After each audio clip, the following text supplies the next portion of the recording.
begin. First comment. This is literally the worst thing I have ever seen. Who gave her this show? I hate this on so many levels, not even about being sexist, I just hate it in general. All right, let's hear some more. Oh my god, one more of these ads in my feed, and I'm deleting YouTube. Who was like, oh hey, let's give the most unfunny person ever a show.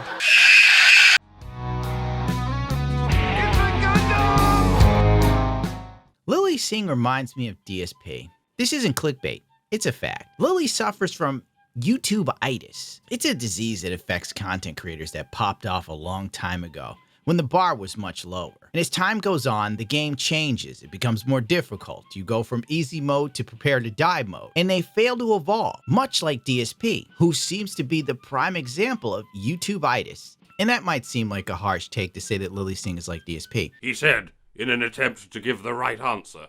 But in fact, it's kind of true. As time went on and her shtick grew stale with her viewers, she lost relevance. Despite the fact that YouTube constantly promoted her and pushed her and put her in all sorts of programs to make her the face of the site for a hot minute. The only people that stuck around with Lilly Singh were her most hardcore stans. And as we all remember, Lilly Singh was blessed with the chance to have a late night talk show, a dream many of us will never get to achieve. And all she had to do was pull a Conan O'Brien. You come in, you be funny, interesting, vibrant, fresh, new, hip, alive. The college students can't get enough of you, babe. And you make the established late night host look old, dated, and out of touch. But there is a fatal flaw with this plan. Lilly Singh isn't funny. Like, she's really not funny. Shockingly not funny.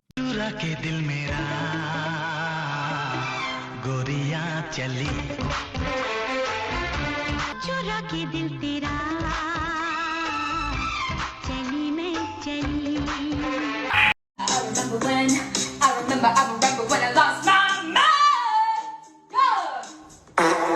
YouTunes teamed up with me and my lead designer, Anus. Yes, that's her call name. On a vinyl figure for my beloved pup, Fluffy, the true hero of this channel. Throughout all of my many failings in life, she has been there, by my side, watching me die inside, with the biggest smile on her face. People have said for years, please, Gundam, please, give me Fluffy.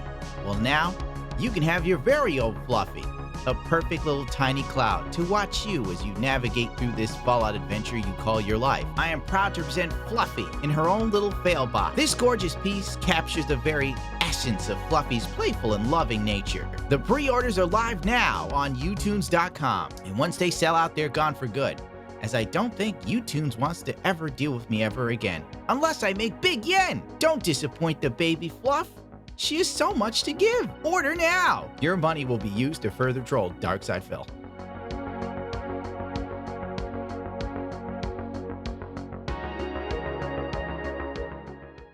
The fact Lilly Singh couldn't beat Jimmy Fallon just shows you just how untalented she is. And I'm not trying to be mean to her, but god damn it, woman, you couldn't take out Jimmy Fallon? He's the rotting corpse of comedy. Like, just get a broom and sweep him off the road, baby. You're on a gravy train with biscuit wheels. Lilly's comedy works for adults that are in a consistent state of arrested development and adolescence. What kept her head above water for all those years was the fact that her fan base grew up watching her. But the problem was, as they became older, their interests became more sophisticated, Lilly just became whack. Once again, just like DSP, he didn't evolve. And then his fan base was like, this dude's whack. The moral of the story is, safe comedy isn't funny. And Lord knows I know with every video I upload. But I have an excuse. YouTube is up my ass and around the corner. Shrewd, old man. Shrewd as a baby's bottom. That's good thinking. You're definitely not getting banned. Well, anyway, let's get to the point. We are here to watch a TED Talk posted literally right after her show was canceled on NBC. And Lilly Singh has words for you. In fact, it's your fault the show failed. You egomaniacal, sexist bigot. No one has ever done me justice, beginning with God. So when I was born on September 26, 1988, my grandparents and great-grandparents back in India didn't find out for 2 weeks, which is a shame because, I mean, look how perfect I was. And it's not because the phone lines were down or because they weren't available.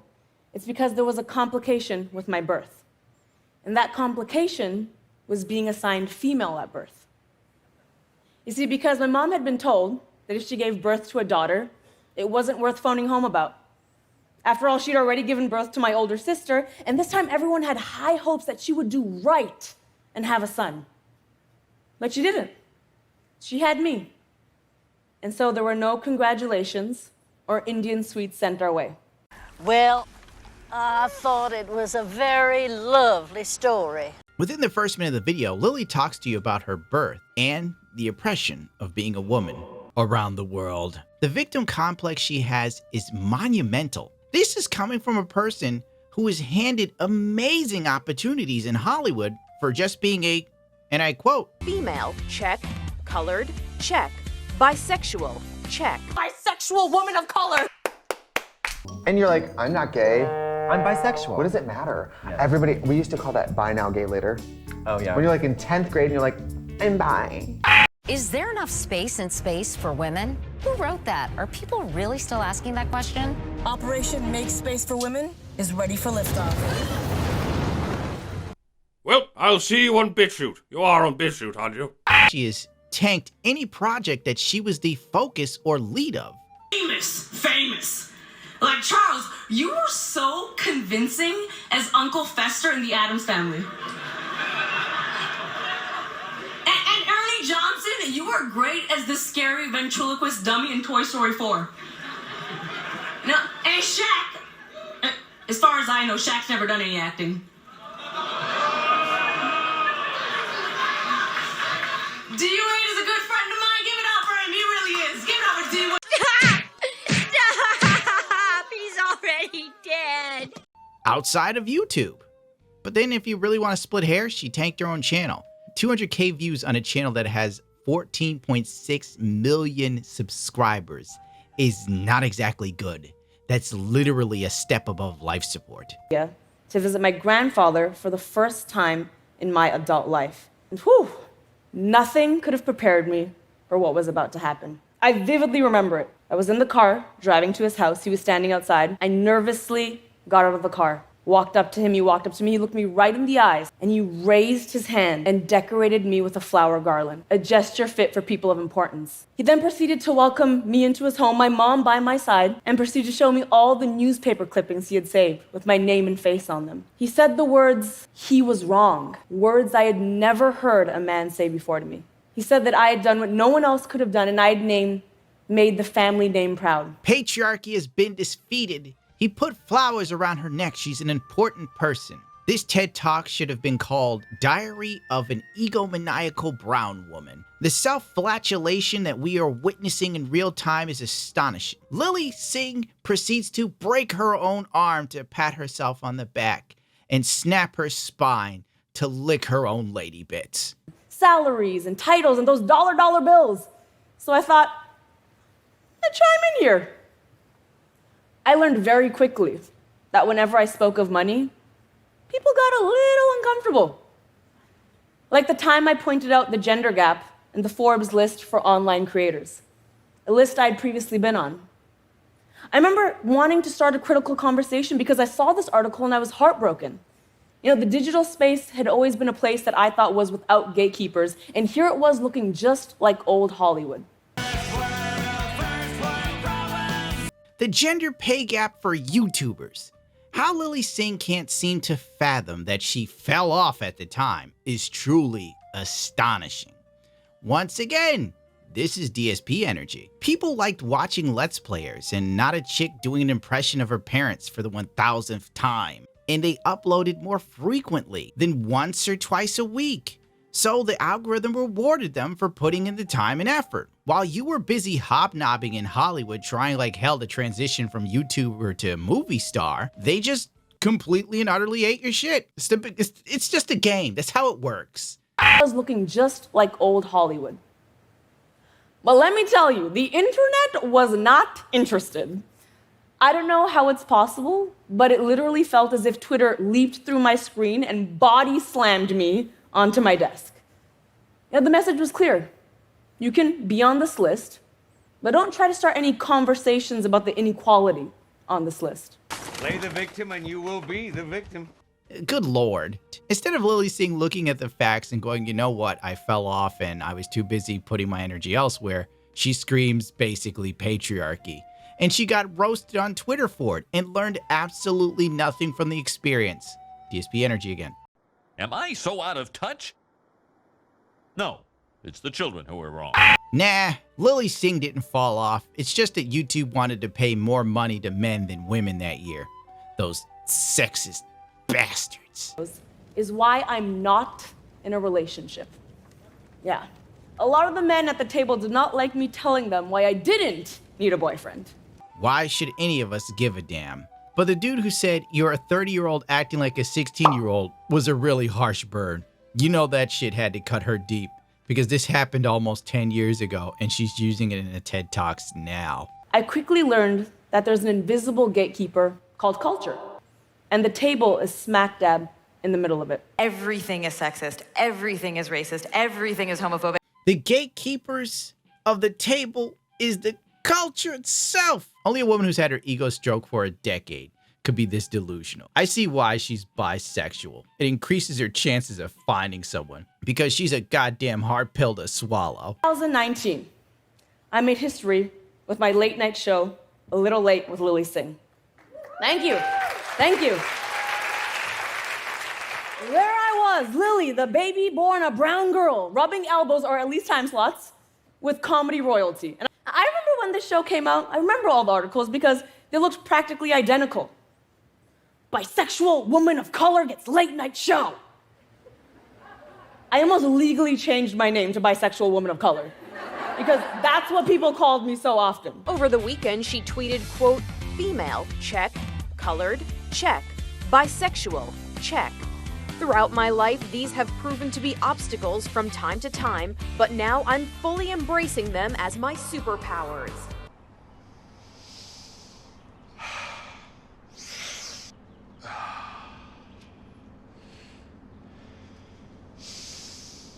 Horse shit! Lilly Singh was gifted a late night talk show where she got a chance to shine. Instead of coming in having the attitude a man would have, where it's like, okay, you're giving me a chance, I'm gonna show you what I can do. She complains about not getting enough writers and not getting enough of a budget for this monumental time in history. She acts like having a late night talk show gave sight to the blind and cured Fred of lupus. I highly doubt Conan O'Brien would have complained this much. But other times, I would receive notes like, don't be so loud.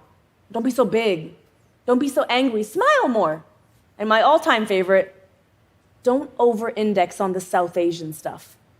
After all, everyone else at the table who's been sitting there for years, people are used to them. I might be a little jarring to audiences. Lily, it's a job. Even I get notes, you dork. And I'm not making a fraction of the money you made for that horrible late night show. Or getting articles written about me, calling me a genius or a hero. Instead, Newsweek called me an alt-right troll. Too. Because for the first time in history, we had a woman, not to mention half South Asian woman, become Vice President of the United States. Wow, celebrating Kamala Harris being vice president, that's like giving a child 5 gold stars for not waking up dead. The right choice. And as always, Wakanda forever.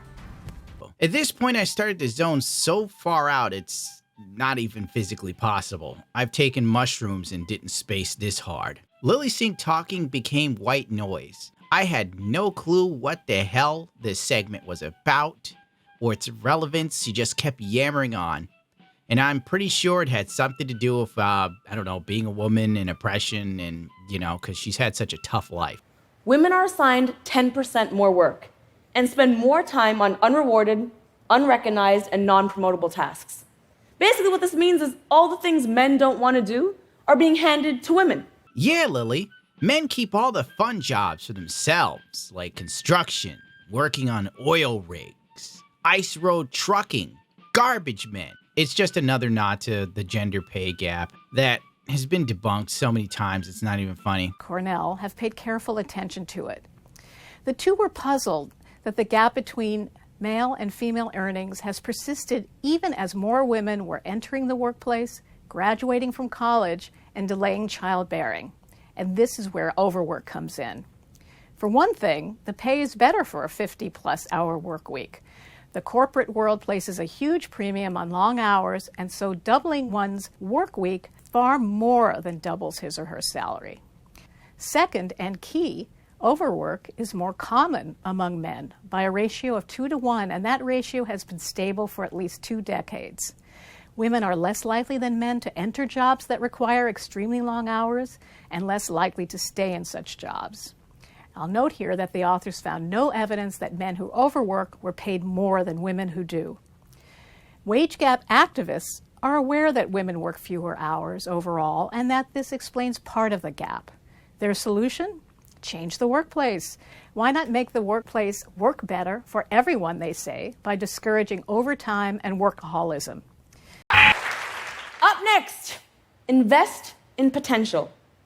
When investing in women, don't invest in the 1:30 a.m. time slot. Invest in empowering something different. Invest in a new voice. Give them the support they actually need. Cultural change takes time and money. Heck, it took my grandfather 25 years to see that I was worthy of born.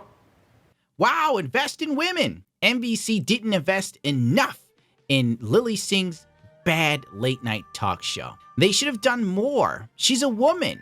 Equity. The thing I hate the most about Lilly Singh is she goes from talking about how successful and amazing she is to being a victim. At the flip of a switch. It's either she's Superwoman or she's infantilizing herself and women as a gender as a whole. Like, you can't have it both. You're either brave, powerful, amazing, and can do anything, or you're helpless and you need handouts. Which one is it? Proof. Because so often that proof doesn't exist for women. Not because we aren't qualified, but because we haven't been given the opportunity. In other words, if you're trying to be inclusive, don't give someone new a seat made of straw until they prove they deserve a better one. Don't hold them against something called a prove it again bias, which requires less privileged people to constantly keep proving themselves, even though white men tend to get by on just their potential. Give them a seat that they can thrive in, that they can do the job you hired them to do in. Allow them to contribute. So the system of proof doesn't work. Not because women aren't capable, but because they don't get a chance. But you got multiple chances to do mini shows and you failed. So what's the excuse there? You've proven multiple times you can't do it, even with the potential they thought you had. I don't know. I'm probably just a misogynist bigot. Says I can't see how amazing she is. The white man comment, I don't disagree with, because Jimmy Fallon is the poster child for mediocre, painful comedy. This is the greatest show on television because there is no host in late night that pretends to care the way you do. Compete against the only other woman that was invited to the table. Instead, we need to build multiple seats for multiple women, not just one or two, so that women are not sitting on top of each other's laps fighting for one meal. We already know that more diverse teams perform better. Lilly Singh proves that inclusion is a bad idea because all people do is bitch and moan and ask for more, no matter how often they fail. You can never do enough for them. The problem with inclusion is when you just give people something simply because we should have more people here that are different, doesn't mean that they got there on merit. And if they didn't get there on merit, they have no idea how to just enjoy what they have because they always feel they deserve more, which this is a perfect example of. A multimillionaire given multiple chances to succeed and failing, then doing TED Talks and bitching. For some reason, she can't figure out that life isn't fair. Now suck it up.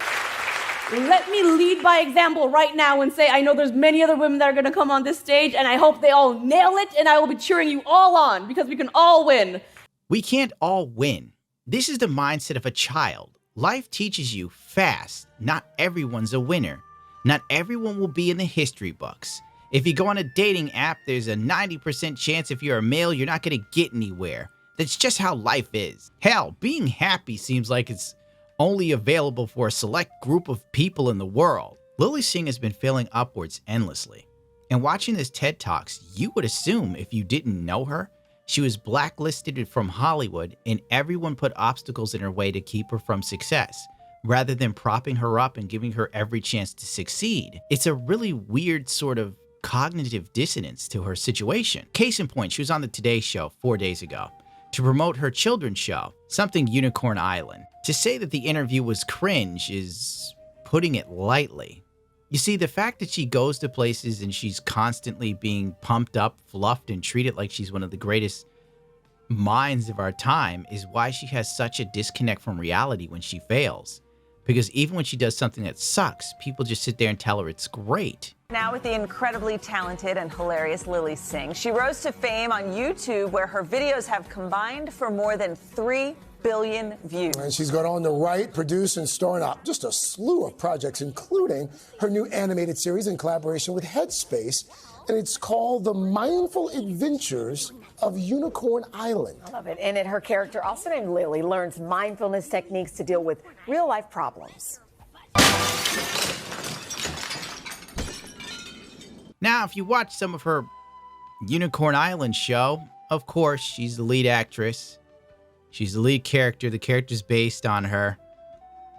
She also has a fursona. Here's a clip if you want to watch it. I don't care. This sucked in every sense of the word. I've wasted a day of my life that I'll never get back. And when I'm on my deathbed, I will deeply regret this.